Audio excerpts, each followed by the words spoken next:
Okay, let's pray to start.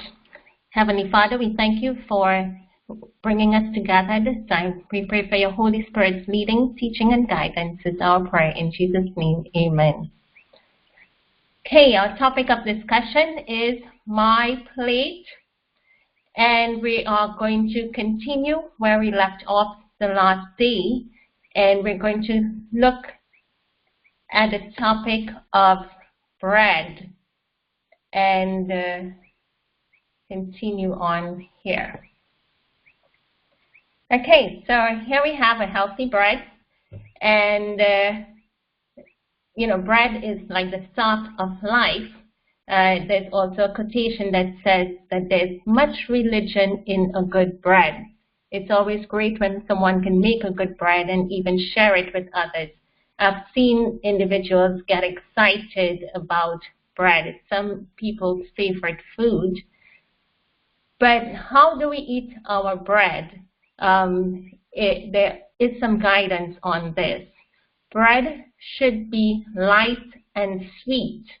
Not the least taint of sourness should be tolerated. The loaves should be small and so thoroughly baked that as far as possible the yeast germs shall be destroyed. When hot or new raised bread of any kind is difficult of digestion, it should never appear on the table. This rule does not, however, apply to unleavened bread, fresh rolls made of wheaten meal, without yeast or leavening, and baked in a well-heated oven are both wholesome and palatable. Taken from Counsels in Diets and Foods, page 316. Now, the bread, when you have yeast within the bread, we want this yeast germ to be fully destroyed. If not, you find that the yeast within the bread continues to live on within the body. And so the heating process of baking will actually destroy the yeast germs, and that's what we want. So you can actually bake the bread, but what we need to do is to leave it off. You should not be eating hot bread, new bread, but rather the bread should be stale. Yet it is not in a stale form where you see like mold and fungus growing. And I'll explain that. It should be there for at least 2 or 3 days before you digest it. Why? Because in less duration than that, the yeast germ is still alive.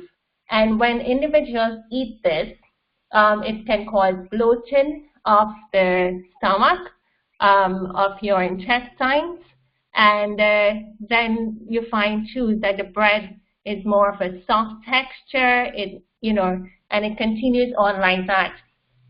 We've had individuals who have said to us that when they eat bread, like a particular lady, she said that her, she would suffer yeast, like candida and so forth, have yeast infections. But when she stayed away from the bread, that did not happen to her. And so the bread that is eaten should have at least 2 or 3 days, it should be at least 2 or 3 days old. And this is any item that's made with yeast, because you have like sweet bread, rolls, buns, pastries, and so forth. As long as it has yeast or leavening in it, so you're looking at like baking powder as a leavening too, you should leave it off and for the 2 to 3 days so that the yeast germ within it or that leavening agent, that it dies before you consume it within the body. And baked, the bread should be baked and it should be wholesome and palatable. Okay, so here we have zwieback or bread baked twice. And zwieback or twice-baked bread is one of the most easily digested and most palatable of foods. Let ordinary raised bread be cut in slices and dried in a warm oven till the last trace of moisture disappears. Then let it be browned slightly all the way through in a dry place. This bread can be kept much longer than ordinary bread, and if reheated before using, it will be as fresh as when new. So zwieback or bread baked twice, it's easier for digestion. You would find that the more dry the food item is, the easier it is to be digested. When it comes to bread, the more dry it is, it's easier for digestion. And, there are times when the bread is so moist that if you squeeze it, it remains within, with that shape. However, it should be baked, thoroughly baked. In fact, we're admonished that the loaves should be small, even the bun should be small so that the heat will get through, the entire dough and make it more dry.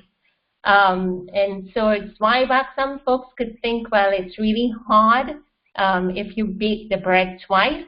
But, you need not leave it to be so hard, but at least through some form of baking. Some individuals would prefer, okay, I bake my bread, then I slice it, and then bake it again.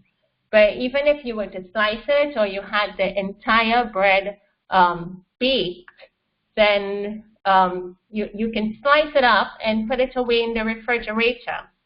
And when you do that and you're ready to use the bread, you take it out, you let it soar a bit, and then you heat it up. And, it's going to taste as good as if it was new. So bread which is 2 or 3 days old is more healthful than new bread. Bread dried in the oven is one of the most wholesome articles of diet. Counsels on Diets and Foods, page 317. For use in bread making, the superfine white flour is not the best. Its use is neither helpful nor economical. Fine flour bread is lacking in nutritive elements to be found in bread made from the whole wheat. It is a frequent cause of constipation and other unhelpful conditions. So this is looking at like refined flour. And when you have a flour that is refined, it's actually stripped of the nutrients. And what you would see in packaged bread out there is like you may find enriched. So enriched with B vitamins, enriched with protein, enriched, what they're actually doing is adding back some level of these nutrients to the bread. However, if you were to use the whole grain in itself, you would get all of the nutritive properties that the grain has to offer. In our last lecture, we actually looked at the benefits of the various B vitamins, of zinc, of iron, these kinds of things that you can get once you add certain things to the bread. And so we even talked about rye that can be added to a whole wheat to make it more nutritious. So the fine flour is lacking in nutritive properties. So if you're one that's using, pastries and it's all with this refined flour, or bread and it's refined flour, you're actually not getting good nutrients from that bread. So find a more wholesome bread or make your own bread and add to it, or if it is that it is the whole grain in itself, you'd find that it's more healthy. Now, when it comes to the use of nuts, Nuts are a great source of iron, magnesium, phosphorus, potassium, protein, and fats. However, not all people can tolerate nuts. If recipes were combined with nuts, they would find it harmonizes with them. So nuts, I tell individuals that nuts, it is not a snack, it is actually food. And, some people think it to be a luxury thing, or, I'm snacking on some nuts, or it's my dessert. Well, if you make your dessert part of your meal, good. But the thing is, with nuts and seeds, they are food items. They're loaded with nutrients. You find magnesium, phosphorus, potassium. These are nutrients that you can get in your nuts. When it comes to, say, for example, pumpkin seeds, it's great for zinc as well as magnesium. That's very helpful to our women, especially those in menopause, that they would need to have adequate amounts of magnesium. And you find that in pumpkin seeds, it's great for that. In fact, if individuals have like nerve-related issues, if the pumpkin seed would be good. That at times say, I don't know if you've ever felt like a pulsating point on your hand or some part of your body. You're just feeling it like it's beating, beating, beating, beating, and you're saying like, what's that? If you were to take a handful of nuts and eat it, it will go away. I remember a few weeks ago, I felt like on one of my eyelids, on the bottom of one of my eyelids, it was just beating, pulsating continuously. And I knew that the pumpkin seeds will help with that. And so I quickly got a handful of pumpkin seeds and just ate it. And as I finished, within like about 10, 15 minutes, it stopped. And sometimes the pulsating sensation can stop even less than 15 minutes. But it's like so great, So it is something that we would want to partake of, having our nuts, and having it at the end of the meal will be quite beneficial for our breakfast and for our lunch meals. We're also, some individuals are allergic to nuts. And if they are, then let's check and see. If you do mix this nuts in some recipe, you blend it up and you make something, you add it to a recipe, will it affect you just the same as if you had it straight like that? The point is understanding the nutritious benefits of nuts and seeds. Try see if you can tolerate it when it's prepared in some other form. If you can't, then leave it off. There are other kinds of nuts that you may be able to use. And but if it is that you have no allergies, then enjoy the nuts. And for some, so peanuts is one that individuals may be allergic to. Some may be allergic to walnuts. Some may be allergic to almond nuts. But once you recognize that you have an allergic reaction to them, then stop it, because there are other options that you can benefit from. Now, almonds are preferable to peanuts, but peanuts in limited quantities may be used in connection with grains to make them more nourishing and digestible food. So when you add peanuts with your grains, you make a more nourishable and digestible food. So you would always regularly hear bread and peanut butter. And that seems like something that goes together well. But it's just that grain from the bread combined with the peanuts makes it a complete good food. And peanuts is actually like a leguminous grain. And peanuts it's great in protein. And so if you were to have peanuts, then understand that in my meal, did I have bread? Did I have rice, oats, millet, buckwheat, quinoa, some form of grain? And if I did, then I know, okay, well, it brought more health and nutrition to my body. However, if I didn't, then pay attention. If you're having lots of peanuts and not having enough grains in your diet, you could be robbing yourself of some good nutrients that could be made available to you. Care should be taken, however, not to use too large a portion of nuts. There's sometimes folks who tell me, well, nuts doesn't last very long within my home because we all love nuts.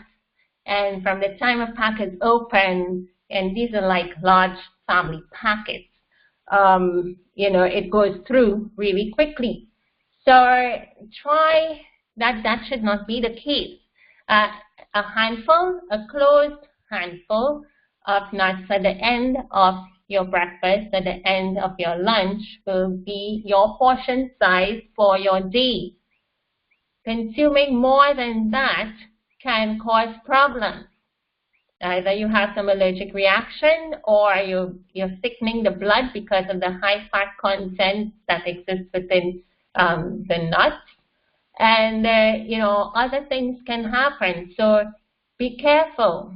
Again, temperance, moderation, even in that which is good. Use it judiciously. What about olives? Olives may be so prepared as to be eaten with good results at every meal.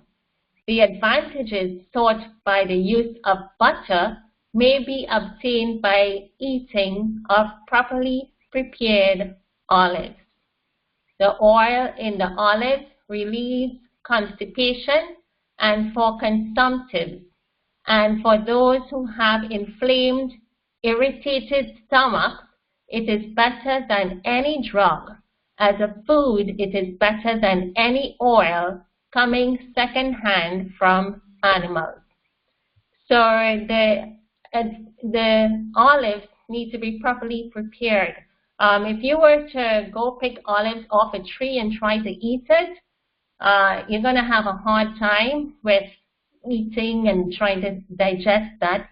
That's why you find that they're usually soaked either in salt water or in vinegar water.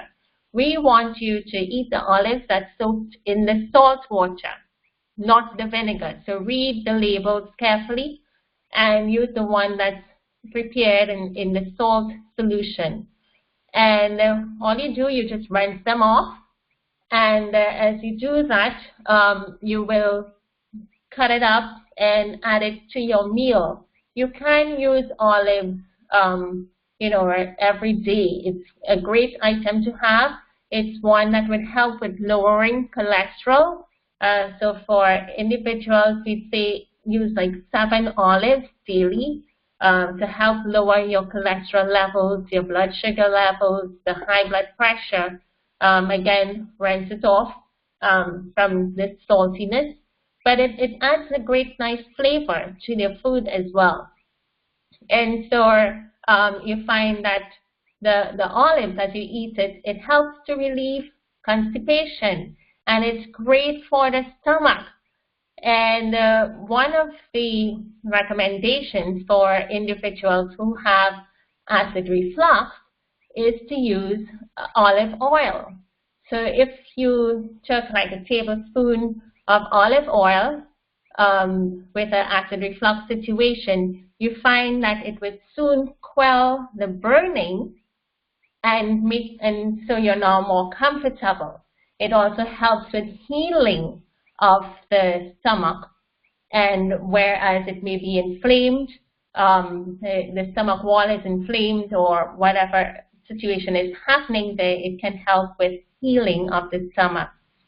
I remember one time my mom complained about having a burning feeling in her belly, she would say. And so I thought, in the belly, yeah, but it's high up. And I said, okay. And I listened to her. She was actually away from me when it started. And, she was taken to the emergency room. They ran all kinds of tests over a couple hours. And they couldn't identify anything except to suggest acid reflux. And they let her go. And so when she came back, to live with me and to join me, one evening I was summoned to her room, and she said, "Oh, I'm dying slowly but surely." So I looked at her and I said, "Oh, what's happening?" So she said, "Well, I just have this pain. I have this pain, and nobody, could find out what is wrong with me, why I'm having this pain." So I said, "Okay, well, let's see. Where is the pain?" "In the belly, in the belly." I said, "Okay, show me where." So it was kind of like up on top. I said, "Good. So when you ran your test, what did they say?" "I don't know. They said acid reflux maybe." I said, "Okay. Acid reflux, indigestion." "Yes, yes." So I said, "All right." She actually wanted us to take her to the doctor, to find out what was happening. I said, "Well, we will go, but before we do that, let's try something. I can give you something now and see how it works out. And then if, no relief takes place, then we will go to the hospital emergency room."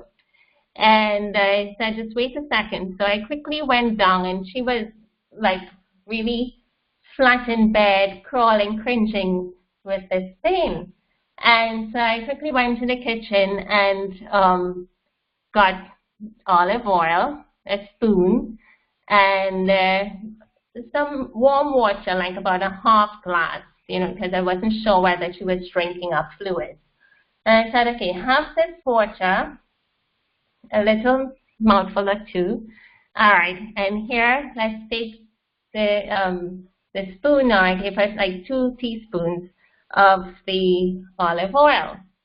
And this is like straight extra virgin cold pressed olive oil. And she ingested it, and then I said, "Okay, just relax, and I'm coming back."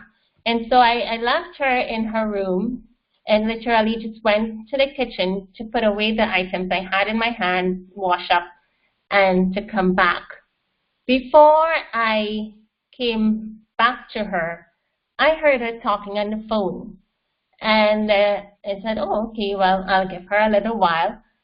And then, so my bedroom door was open, and I could overhear she was talking to someone. But the conversation continued for long, and she was laughing. And I said to myself, "But that's not how she was a couple minutes ago." And, so I said, "What's happening?" That conversation, she seems to be full of vitality. And then I heard my name mentioned, and it was actually my sister. She was one of my sisters she was speaking to, and was relating to them the story about what happened to her, how she just had this pain, and she called me, and I gave her olive oil, and it worked. When I heard that, I just raised my eyes and said, "Thank you, Lord." And, she got such great relief within literally a minute or two that it just changed the whole dynamics. So I said, "Okay, so it's definitely that acid reflux situation." And I gave her strict orders about the times for eating and everything, and what to do for the days that follow. And in a few days' time, there was no remembrance, no discomfort of any sort from what she had for months.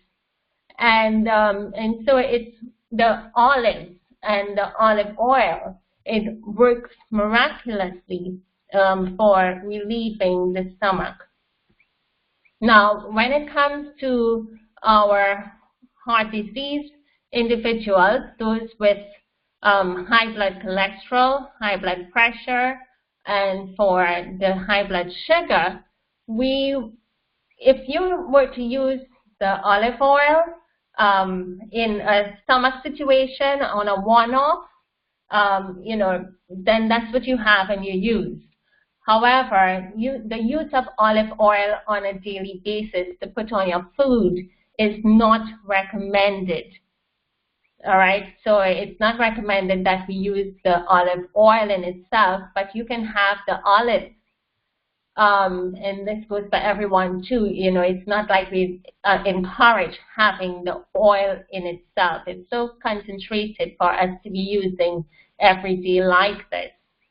However, for our heart disease individuals with high blood cholesterol, blood pressure, and the diabetes, we would say no oil at all, not even olive oil or coconut oil for you to be having and consuming, as part of your meal.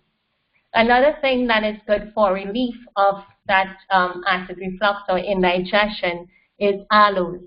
So if you were to get a slice of a leaf of the aloes, that fleshy bit, and then you can keep it in the refrigerator, and what you do is like you peel off the green portion, the skin, and you're looking for the flesh of it. So you want like a 1 inch, cut off 1 inch, and you want that 1 inch of flesh. You add 1 ounce of water, you blend it, and before a meal, you drink that like 15 to 30 minutes before a meal, you drink that aloe solution. And when you do that, it helps to coat the stomach nicely and prevent the burning sensation when you eat the food. And that works wonderfully too. So if you do have that aloes in your yard, it's something that can be quite helpful for relieving and healing the stomach that's ulcerated, that is inflamed. If you have acid reflux, you have indigestion, it's going to help to relieve and to heal there. Now, baking powder, we talked about yeast. Here we have baking powder, another rising agent, baking powder or baking soda that is used even within preparation of the food. Some folks would use these items, in the baking of their bread, bake, pastries, the roti, or even soaking their beans. So when we have the use of soda or baking powder in bread making is harmful and unnecessary. Soda causes inflammation of the stomach and often poisons the entire system. Many housewives think that they cannot make a good bread without soda, but this is an error. If they would take the trouble to learn better methods, their bread would be more wholesome and to a natural taste. It would be more palatable. Okay, to learn better methods in making your bread without baking powder and without baking soda. It is harmful and unnecessary. So these items, one, they're leavening agents. So, if individuals before time would have even made, say, a bake and you added baking soda to it, it's one of those things that you should leave off, not eating fresh and new, but leave off for the 2 to 3 days, 48 hours, and thereabouts and more. However, we're also looking here at the non-use of baking powder and baking soda. So these are items that you need not buy in the supermarket and bring it home and have it for use within your preparation of the food. So that's one item that you can strike off the shopping list, the baking powder, baking soda. So as we see here, it's poisonous to the body. It's made from sodium bicarbonate. That's an agent that actually it's toxic to the body, and it can cause a lot of wear and tearing away at the stomach.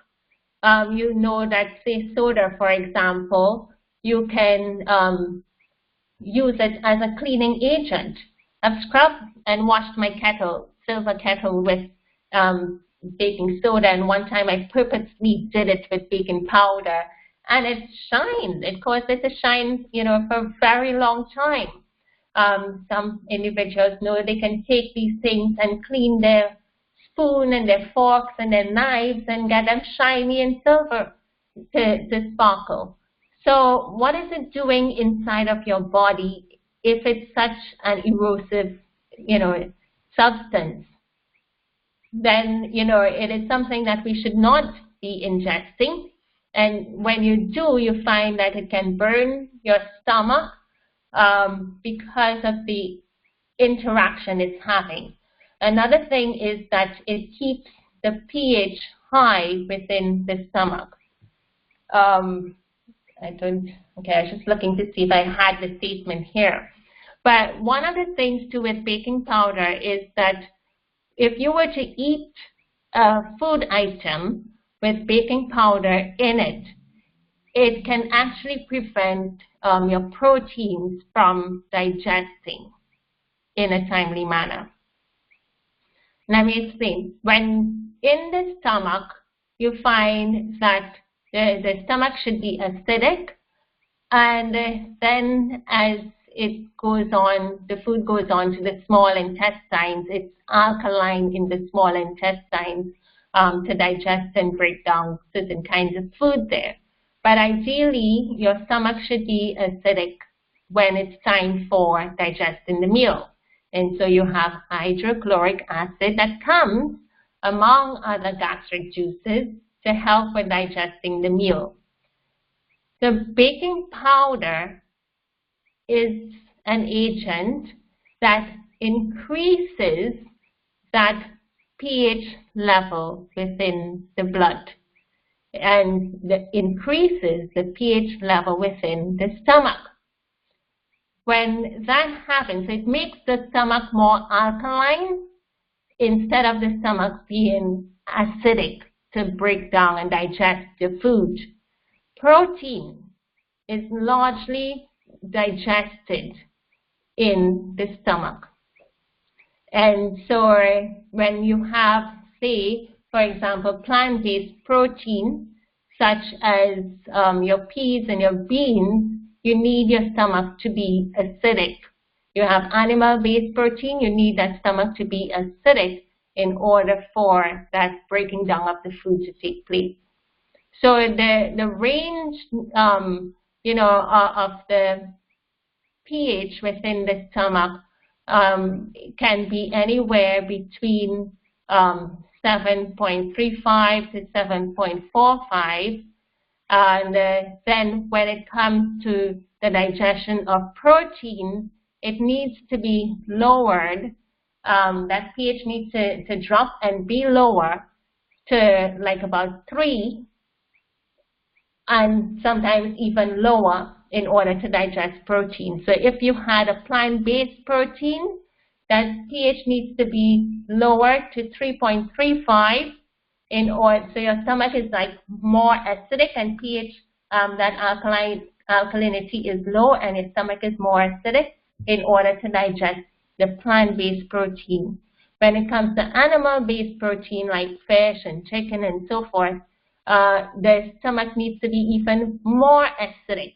So the pH drops to 1.35 thereabouts, making the stomach more acidic to digest the animal-based protein.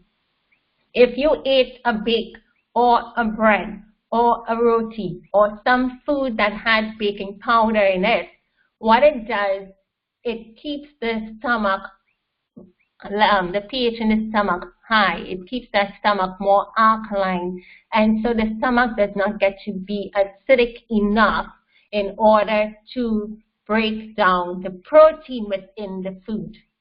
So right away, you have protein remaining longer than it should within the stomach.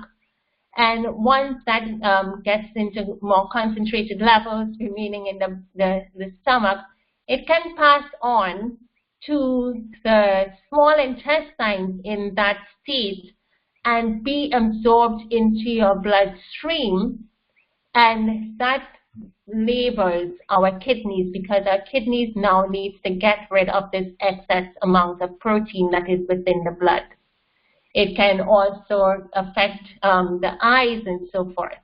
So it's important for us, to not compromise our digestion and rather leave off certain items that should not be part of the diet that would be harmful, and it's really not necessary. So if you made your loaves or your little buns and so forth, make them without baking powder, and it would be healthier when you do so. Now, some folks would say, well, how will it be pliable and nicely done? We have a substitute for baking powder, baking soda, for yeast and eggs, and that is the flaxseed gel. So if you took the flaxseed and you took 1/4 cup of flaxseed, 2 cups of water, you bring it to a boil, and then you keep stirring that solution in the pot. Your flaxseed is there and it's boiling up, and you stir it so it doesn't stick to the bottom of the pan, and then you strain that liquid immediately into a container and let it cool. Then you can have that gel item for use in your bread. When you do that, it makes the bread pliable, fluffy, and you can leave it, let it rest, kneading properly, and leave it, let it rest, and you can get a little yield in the item that you're making when you add the flaxseed gel. So flaxseed gel is quite nutritious. You can use it as a substitute for eggs.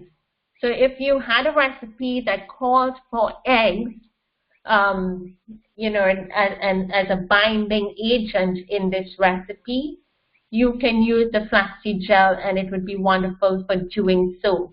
2 to 3 tablespoons of the flaxseed gel will replace an egg. And this recipe can also be used as a hair gel for some of our ladies. If you wanted a natural hair gel, you can make the same recipe that you're seeing here, 1/4 cup of flaxseed to 2 cups of water, and it would give you quite a lot. You can refrigerate it. You can add a drop of an essential oil that gives it a nice fragrance. But if you put that in your hair, it will get your hair smooth or curly as a natural gel, holding the hair down really nicely. And at least you know the ingredients you have in this hair gel, that it's nothing that would harm the body or sort of disrupt your hormones and so forth. Now we come to the very interesting topic of fruits and vegetables. And so the fruits, we should aim to have 3 to 5 servings and more of fruit and vegetables each day. Some can be raw or some steamed. And if we were to have these, then we're on our way to a healthy body.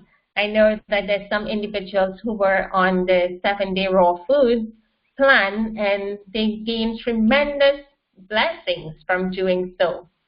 So let's have a look at how best we can use our fruits and veggies. Now, question, what is a fruit? And God said, let the earth bring forth grass, the herb yielding seed, and the fruit tree yielding fruit after his kind, whose seed is in itself upon the earth, and it was so. Genesis 1:11. Here you have the fruit after his kind, whose seed is where? In itself. The seed is within itself. Fruit kind has the seeds on the inside.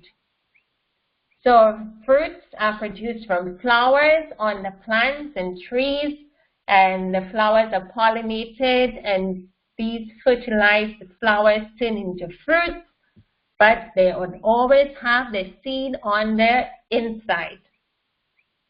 So you have different kinds of fruits and different types and categories of fruits. You have some that are simple, aggregate, multiple, and accessory fruits. So the simple fruits, these fruits are produced by flowers. They contain one pistil, the main female reproductive organ of a flower. The aggregate fruits, these are fruits developed from flowers which have one or more pistils. They consist of a mass, a small drupe that develops, and they form a separate ovary of a single flower. And then you have multiple fruits. These fruits are developed not from one single flower, but from a cluster of flowers coming together. And then you have accessory fruits, and these fruits are developed from plant parts other than the ovary. Okay, so these are different kinds of fruits. Now, what is a strawberry? People would question, so we have the fruits that you would think, say, of your pawpaw and your oranges and so forth, like cucumbers and so forth. These are fruits. But what about a strawberry? Where's the seed in the strawberry? Let's have a look. Wherever fruit can be grown in abundance, a liberal supply should be prepared for winter by canning or drying. Small fruits such as currants, gooseberries, strawberries, raspberries, and blackberries can be grown to advantage in many places where they are but little used and their cultivation is neglected. Councils on Diets and Foods, page 311, article 476. Small fruits such as what? Strawberries. So this here, you have it listed among some other fruits. Now, the strawberry is, in technical terms, an aggregate accessory fruit. So we just mentioned that in the different types. So the technically an aggregate accessory fruit, meaning that the fleshy part is derived not from the plant's ovaries, but from the receptacle that holds the ovaries. So each apparent seed is actually an achene on the outside of the fruit, is actually one of the ovaries of the flower, that achene, with a seed inside of it. And in both culinary and botanical terms, the entire structure now is considered to be a fruit. And this is what the science talks about and says. So the achenes contain what would have been the ovary. It contains a single seed that nearly fills the pericarp, but does not adhere to it, doesn't stick to it. In many species, what we think of as the seed is actually an achene, a fruit containing the seed.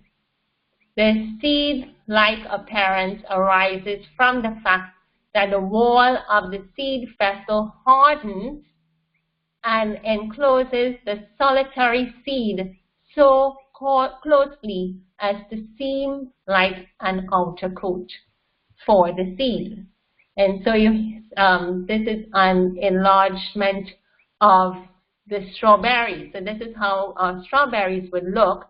And all these little points on there we think are seeds, but they are not in and of themselves the seed structure.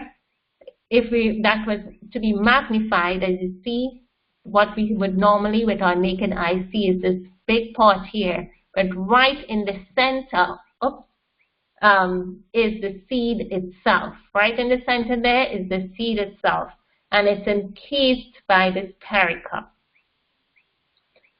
We have the same kind of effect taking place in our cashews.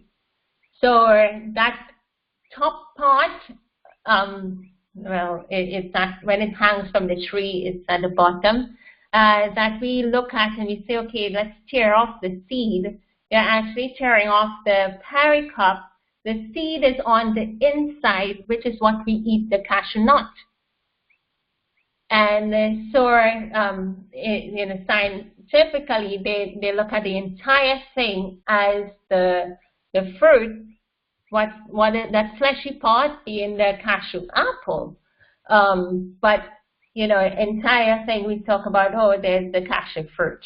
But the seed is actually stuck on it just to the outside because of the type of fruit it is, this kind of aggregate accessory fruit.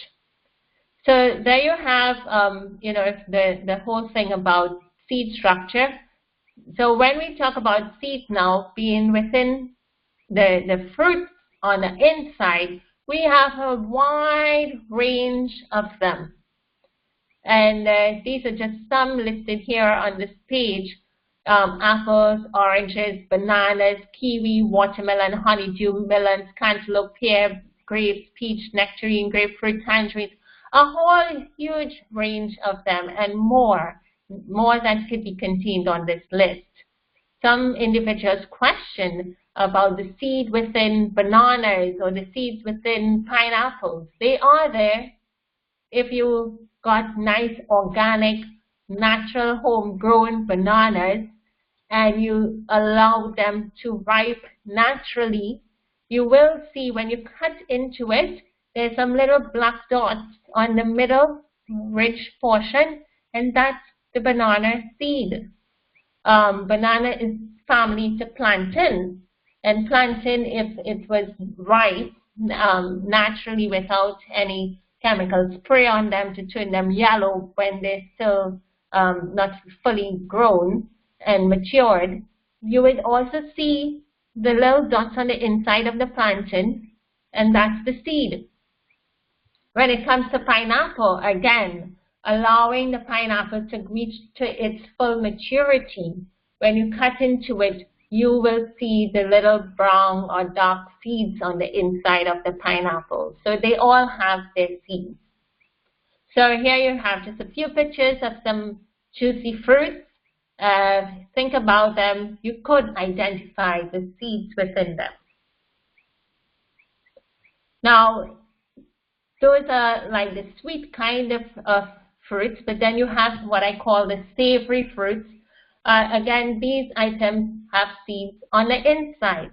So we're thinking about tomatoes. That's a fruit. Question, is tomato a fruit or a vegetable? Is cucumber a fruit or a vegetable? The answer is that it is a fruit. Why is it a fruit? Where is the seed? The seed is on the inside. Avocado, it's a fruit. Bell pepper, a fruit.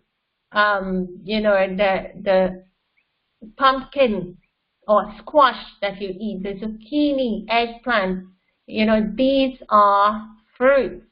They are on the inside. The seeds are on the inside and not vegetables. And it's very important to identify this. In a short moment, we'll explain why. So here you have them. These are not sweet kinds, but they're more savory kinds of fruits. They all have the seeds on the inside. See this here? Some folks call it Carilli, bitter Carilli. And this is very great for individuals when you eat them, that it would lower the blood sugar. So anything bitter will lower the blood sugar. Cucumbers is also great for lowering sugar as well as high blood pressure. It's diuretic in nature, so it's excellent for those conditions. The men would dare to love the tomatoes. That would help them well with their prostate, especially as you heat it up a little bit, so that you get more lycopene, and that's healthy and great for the prostate. Now, what is a vegetable? You find that the vegetables, on the other hand, do not have the seeds on the inside. The seeds are not on the inside. So these, the broccoli, the cauliflower, the kale, the Brussels sprouts, the cabbage, the carrots, the pak choy, all of these lettuce, they're vegetables. And here we want now that we should not mix our fruits and vegetables at the same meal. Very important to note, when you're combining your foods, when you're putting your food and preparing your meal, think, I do not want to mix my fruits and vegetables at the same meal. Fruit and vegetables taken at one meal produce acidity of the stomach. Counsels in Diets and Foods, page 113. So fruits and vegetables taken together at the same meal would produce what? Acidity of the stomach. Now, if you had fruits at one meal and vegetables at another meal, then that is good. That's fine. But do not bring them together at the same meal, that you're eating them from on the same plate and putting it into the stomach at the same timing. It's going to cause your stomach to burn. You will have the acid reflux, the indigestion. And some folks would say, well, I eat it and my chest doesn't burn. That's okay today. Your chest would not be burning you today. But what you're actually doing is that you are abusing the mucosal lining of your stomach. Don't think that the body is going to be fooled and tricked because you say that you want to do things in one way. As these substances has a chemical reaction. It's food, and the stomach has to deal with it. And it knows exactly what is carbohydrates, more concentrated in your food. It would pull carbohydrates, deal with that, pull fat, deal with it, pull the glucose bits, deal with that. The stomach and the body knows what to do with the food. So if you mix them all up and put them in there, it knows exactly what's what and what's going to be harmful and be abusive to your digestive system. It will take place. After a while, your stomach would burn. You would soon have the effects. So don't take it for granted that you can get away with things. And that's why when individuals reach in their 30s and their 40s, they think, well, all kinds of things that are happening to me now. But it's all the long years in your youth as you were kept abusing and abusing the body, that it's now catching up and taking a toll in your body, and you're feeling the ill effects of it.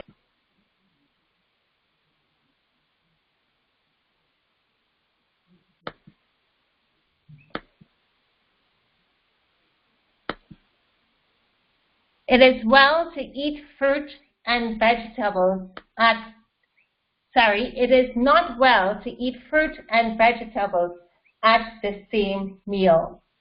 If the digestion is feeble, the use of both will often cause distress and inability to put forth mental effort. It is better to have the fruit at one meal and the vegetables at another. So you see a nice little picture on the side there of a sandwich, and wanting to have fruit, tomato and veggie, the lettuce and the onion and so forth. These things will cause distress in the stomach, not only in the stomach, but it will also affect your mind. So let us not use them together, but actually have them at separate meals. My appetite, here's a quotation written by Ellen G. White. She said, "My appetite left me some time before I went to the east, but now it has returned, and I am quite very hungry when mealtime comes. My tissa greens, nicely cooked and seasoned with sterilized cream and lemon juice, are very appetizing. I have vermicelli soup, tomato soup at one meal, and greens the next." So here we see even that Sister White did not mix her fruit and vegetables at the same meal, but she had the fruit at one meal and vegetables, the greens, at another meal. Now, what about if you got fruit like this? You know, where you have a lot of, what does it look like? Like it's overripe? So any fruit that is overripe is not a food that we should be ingesting. So if your fruit, you open it up, you cut it, and you see it looking like this, don't think, well, here seems to be a good spot, here seems to be a good spot. I will just, juice this entire thing. I've spent lots of money for it. I can't let it just go to waste like that, and you try to salvage some bit of it. That is altogether unhealthy to do. And what you find is that here you have a statement that combines it together nicely. It says, "Nicely prepared vegetables and fruits in this season will be beneficial if they are of the best quality, not showing the slightest sign of decay, but are sound and unaffected by any disease or decay." So let's continue the statement and then we'll examine this. "More die by eating decayed fruit and decayed vegetables, which ferment in the stomach and result in blood poisoning, than we have any idea of." Counsels in Diet and Food, page 309. Fruit and vegetables not having the slightest sign of decay, these are not to be placed on our tables. We are not to be eating any fruit or any vegetables that had even the slightest point of decay on it. And so why? What your eye can see is one thing, but what your eyes cannot see runs even deeper within the fruit. What is happening here is that the enzymes of the fruit, this was probably, really old. And so the enzymes of the fruit started digesting and eating away at itself. It has grown to such a late stage in the game that, it's starting to break down. It's decaying already. And so once we see the spots, that's why you want to look and get wholesome fruit and your vegetables. When you go shopping, inspect them. Make sure they don't, like your potatoes. Check the potatoes that it doesn't have any cuts or slash, the ground provision, no cuts or slashes in them. Or even your other fruits and veggies. Inspect them properly, because if you bought it, by the time you took it home and a day or two passed by before you were to use it, more decay has taken place on that fruit or veggie, and that you're now looking at it and saying, "Oh, I've spent my money already. Let me just, cut off this bad part and then eat the rest." What happens there? It actually ferments in your stomach. It is broken down so badly that it produces a fermented state within the stomach that causes your blood to be poisoned.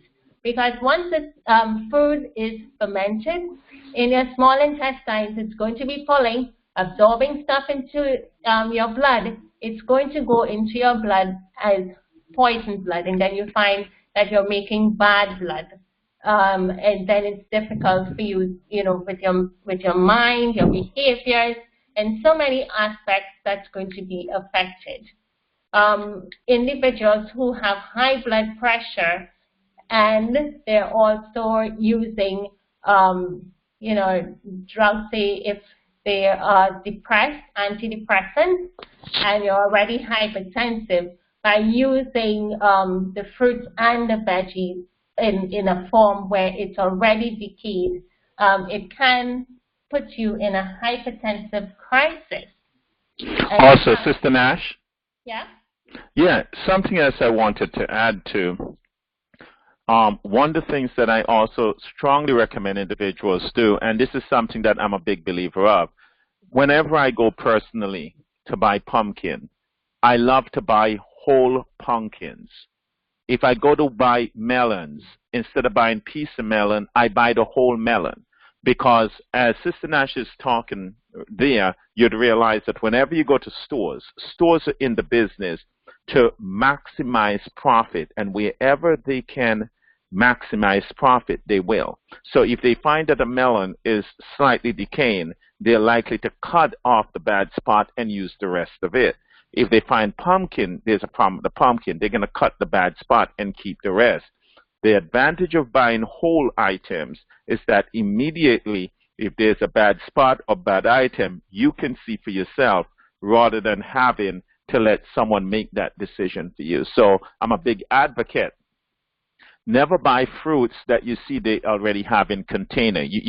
Like for example, they'll have like the grapes with the melons and stuff like that. Never buy that, because whenever the fruits begin to decay on the shelf, if there are bad sectors in them, they will go ahead and start pull off the good spots and so forth, and then that's how they'll make their fruit cups. So be very mindful when you see fruit cups at store. Don't think that fruit cups are in your favor, because they're not. They're in the store's best favor, and that's why they're there. Back to you, Sister Nash. Okay, and another recommendation too would be to make friends with, or if you buy from one person, a vendor regularly, then the person would know that you're very particular with the selections that you make. So like if you cut into an item and it's bad, it's easier for you to go back to them and get that item replaced, because they want to keep you as a customer. So many times, I've used that kind of relation in order to get the fruit replaced when it's bad.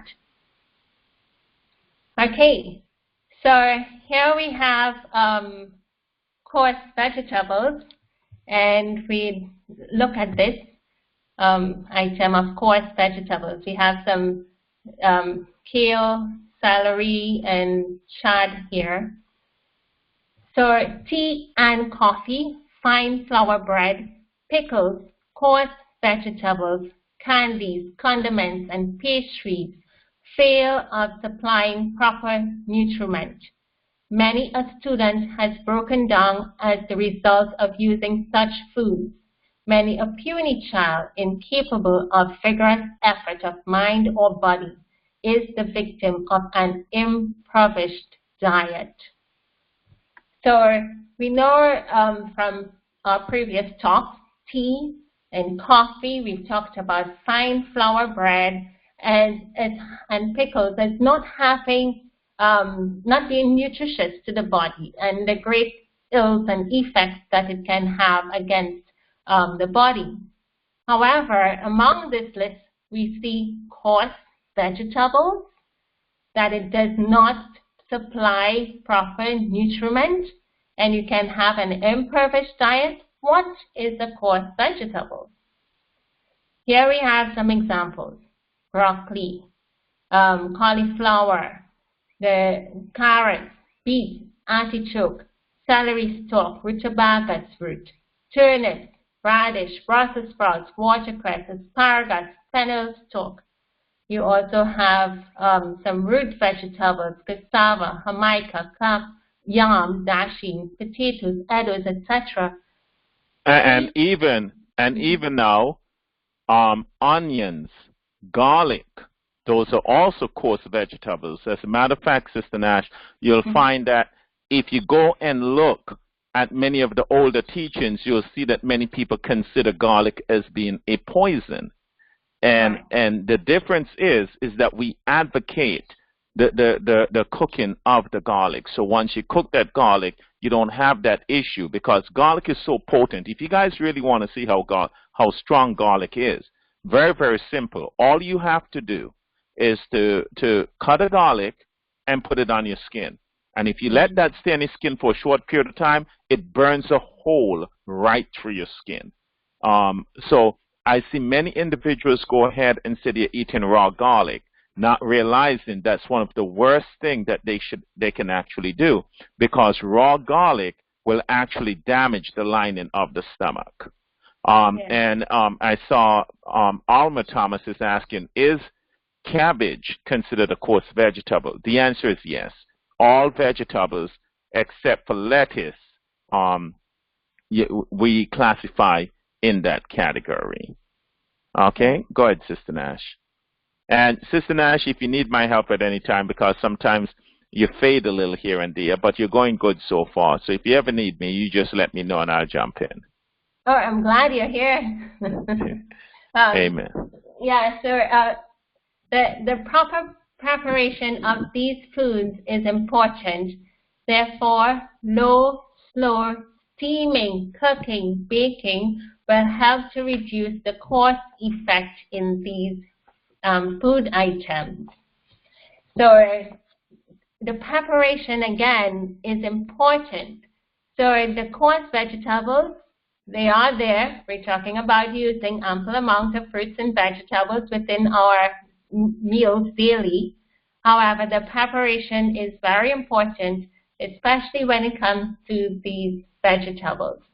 And what we have is low, slow steaming or low, slow cooking or baking will help to reduce the coarse effect in these food items.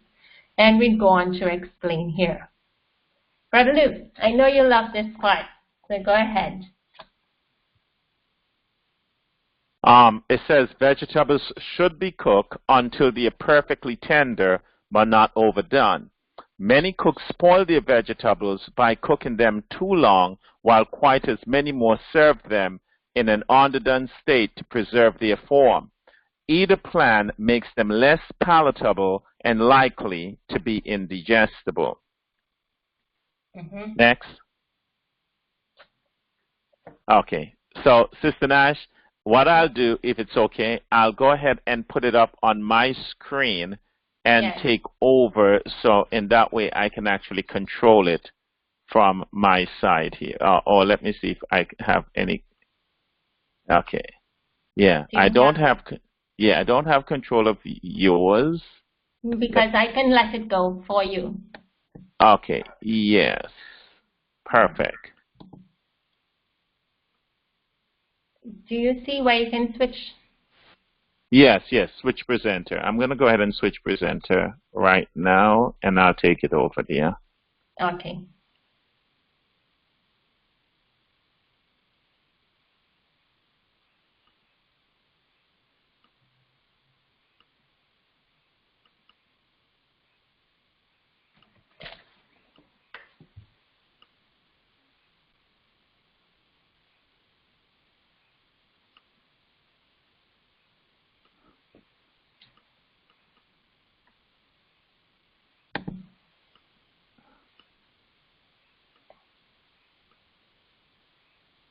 Okay, let me see here.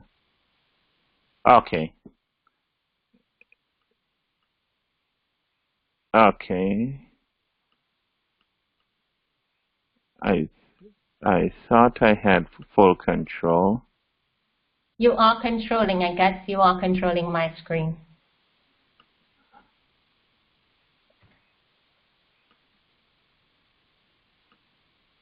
Okay, perfect, yes.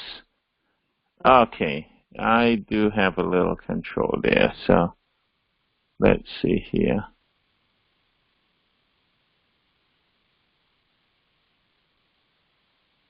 Okay, so Sister Nash, put that up in the PowerPoint there for me now, so it goes full screen, and then I'll go from there.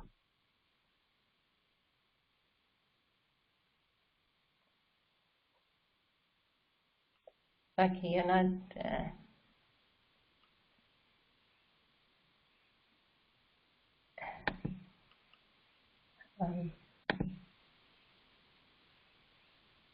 Oh no, not this one. Okay, so let's see here.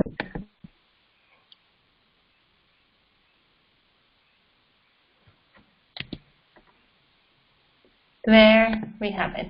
Okay. Okay, so let me go ahead. I have it here. I'll put it up, and I can, let's see here. Do you have control? Okay.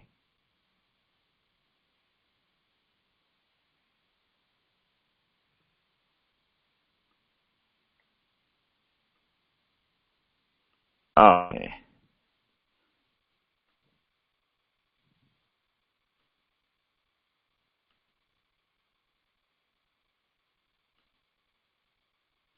Okay, so it says here, vegetables should be cooked until they are perfectly tender but not overdone. Many cooks spoil their vegetables by cooking them too long, while quite as many more serve them in an underdone state to preserve their form. It says either plants makes them less palatable and likely to be indigestible.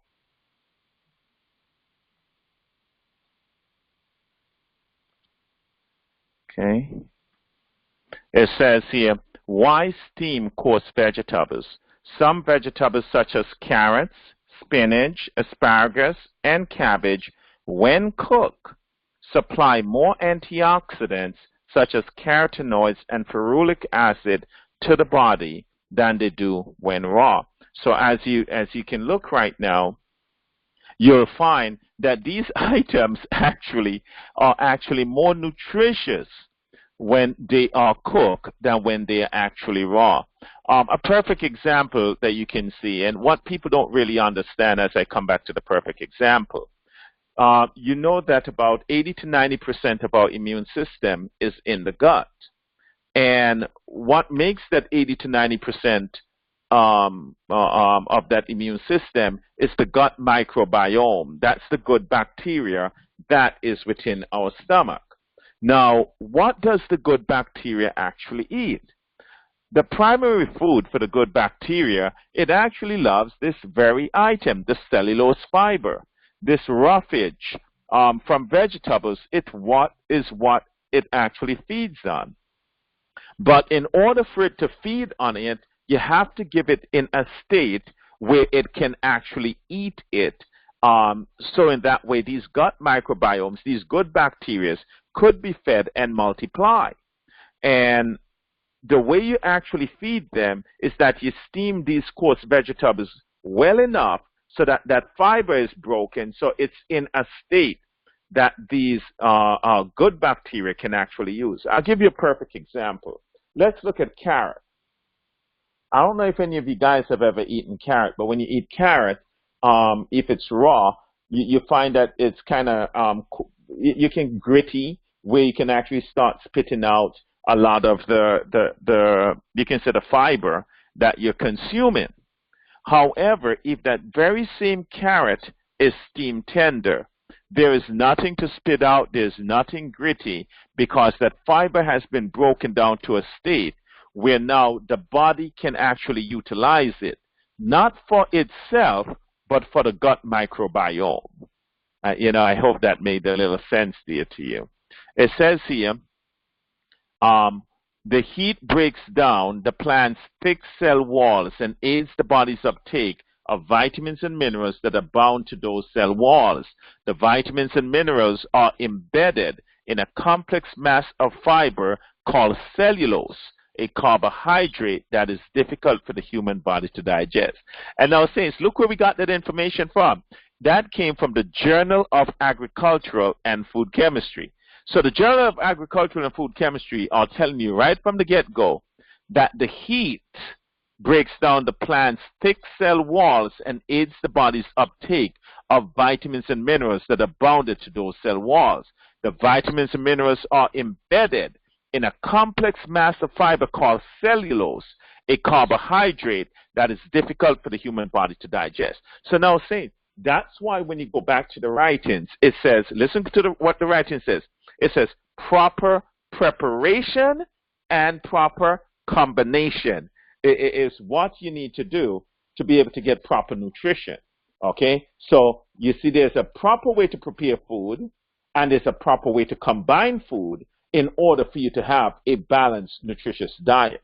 You can't just go and pick up any and anything and say, hey, listen, let me go ahead and eat, and I'm going to just wing my way to having by far the healthiest body out there. No, health doesn't just come so haphazardly. There is a science to what we are actually teaching and what we're actually doing. And that's why you'll see that the world will go out and says, hey, eat the vegetables, and everybody go and they just start eating all this raw vegetables, but not understanding that there's a science to what is being done. And I'm a big believer that, you know, if you want to be successful in life, find models that are already successful in that field and model them.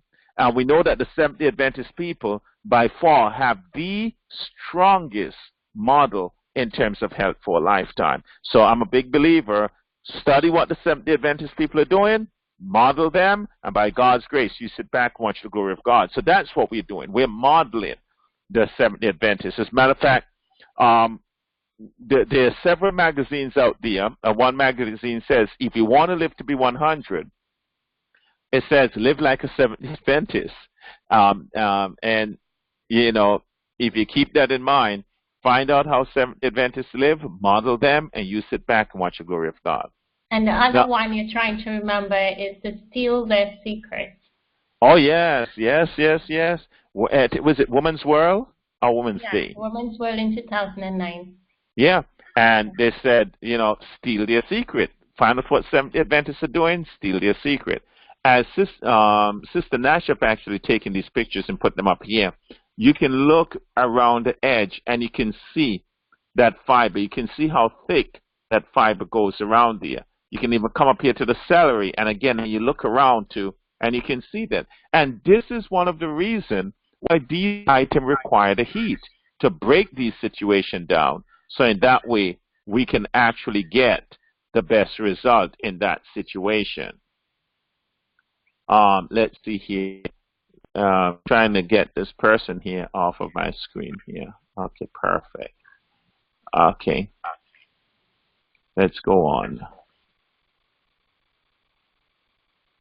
Let's go on. There is still, just a second, still a label saying stop video. Maybe it's in the background, but we're seeing it in the front. Oh. You are seeing it? Okay, I could stop. I did. Go ahead. Okay, perfect then. So let me get back there. Ooh. Okay. Now, what we did, we went back to the time when Sister White was alive, and we tried to find out how did Sister White then prepare things. And we just want to show you something.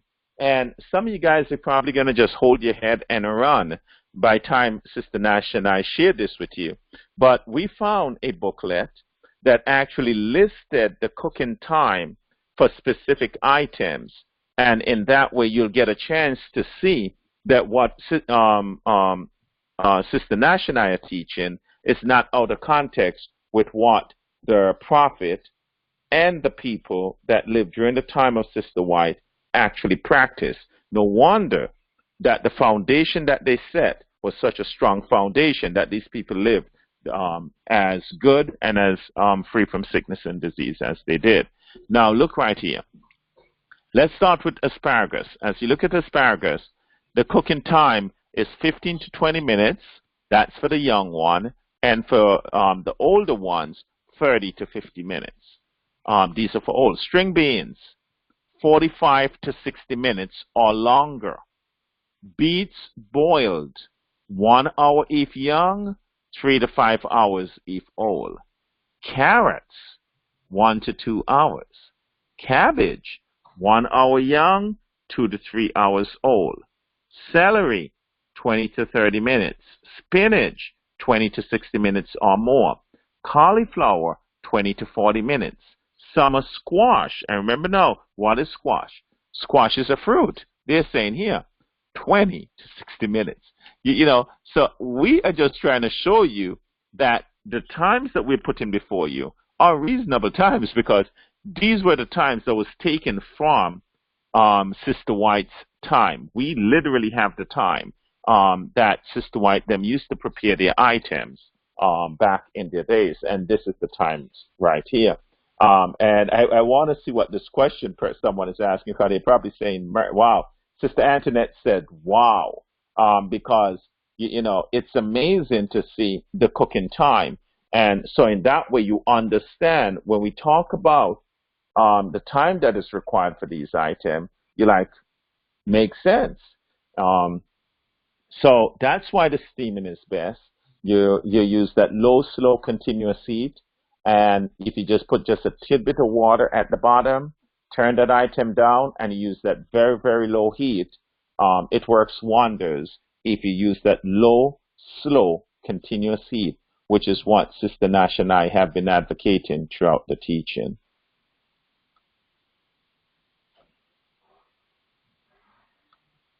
Okay, it says here, the proper preparation of these food is important. Therefore, to make these vegetables tender and more digestible, low, slow, steaming, cooking, baking would help reduce the coarse effect. Okay, we recommend that you consider eating like the color of a rainbow through the course of a week. You don't have to eat the color of a rainbow at one time, but you can eat the color of a rainbow over the course of a week. It says kids love colors too. So for children, prepare colorful foods on the plate as they are attracted to colors. Squeeze lemon in foods to preserve their color, and it also helps to break down the fiber to aid digestion. Now, food combination. Food combination is by far one of the most creative and one of the best presentations that I love to do. So what I'm going to do, because this is an area that I really love in terms of food combination, I'm going to pause right here. And I'm not going to go and do food combination now, because I would like to put up a few different demonstrations of different foods and so forth, different plates, and then go into depth in terms of its explanation. So if you permit me to just go right ahead and stop the recording here, that the next time we meet back, we'll be able to go into the specific combination, explain them, the botanical families, that you can fully understand what's going on.